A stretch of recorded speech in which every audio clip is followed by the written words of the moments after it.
En la clase de hoy vamos a ver circuitos resistivos en serie y en paralelo, teniendo en cuenta que un circuito es una interconexión de dos o más dispositivos, en este caso dos o más resistencias. Las resistencias según la nomenclatura o el estándar pueden tener diferentes formas. En el estándar europeo tenemos esta forma, dos terminales y en medio un rectángulo. Y en el estándar americano tenemos dos terminales nuevamente y en medio un zigzag o unos triangulitos. Este es el estándar más utilizado. Vamos a hablar primero de los circuitos en serie, que son dos o más resistencias interconectadas entre sí, donde termina uno, empieza la otra y así sucesivamente. En este tipo de nomenclatura o de distribución, la corriente solo tiene un camino por donde puede seguir.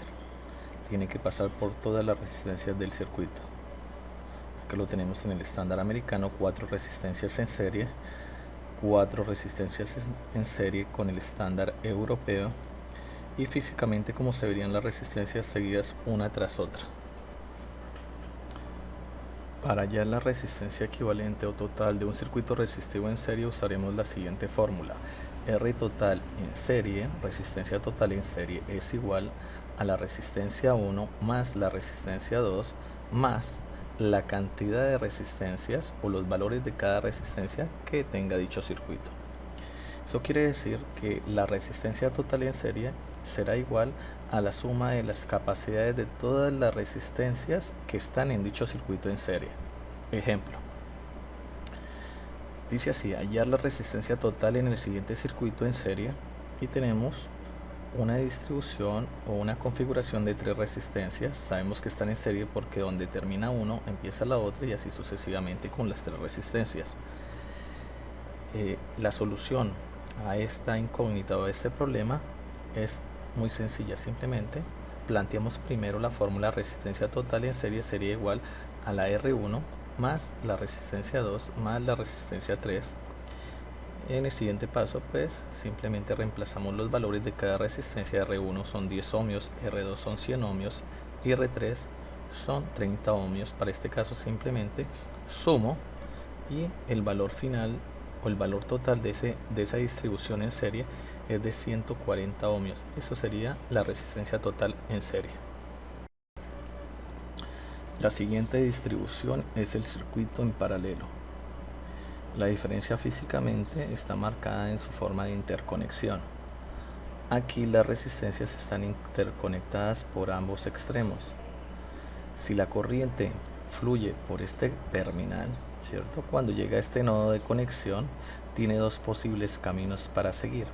Puede continuar por este camino o simplemente pasar por esta resistencia, ¿cierto? Tiene varios caminos. Cuando tiene varios caminos, decimos que es un circuito en paralelo y su configuración es diferente, por lo tanto la solución a estos circuitos va a ser diferente también. Para hallar la resistencia equivalente o total de un circuito resistivo en paralelo usaremos la siguiente fórmula. Resistencia total en paralelo es igual a 1 dividido o sobre 1 dividido R1 más 1 dividido R2 más 1 dividido R3 y así sucesivamente con tantas resistencias como tenga la distribución del circuito. Ejemplo, dice así: hallar la resistencia total en el siguiente circuito en paralelo. Tenemos un circuito en paralelo de 3 resistencias, una de 10 ohmios, otra resistencia de 20 ohmios y otra resistencia de 30 ohmios. Lo primero que vamos a hacer es el planteamiento de la fórmula. Resistencia total en paralelo sería igual a 1 todo sobre 1 sobre R1 más 1 sobre R2 más 1 sobre R3. Reemplazamos los valores de las resistencias y ponemos sus cantidades. Entonces 1 sobre la resistencia 1, que es de 10 ohmios, más 1 sobre la resistencia 2, que es de 20 ohmios, más 1 sobre la resistencia 3, que es de 30 ohmios. Resolvemos esa fracción y nos queda 1 sobre 11 sesentaavos. ¿Sí? Resolvemos ley de las orejas y nos da 60 onceavos. Eso quiere decir que 60 lo divido en 11 y la solución final sería 5,4545 progresivo ohmios.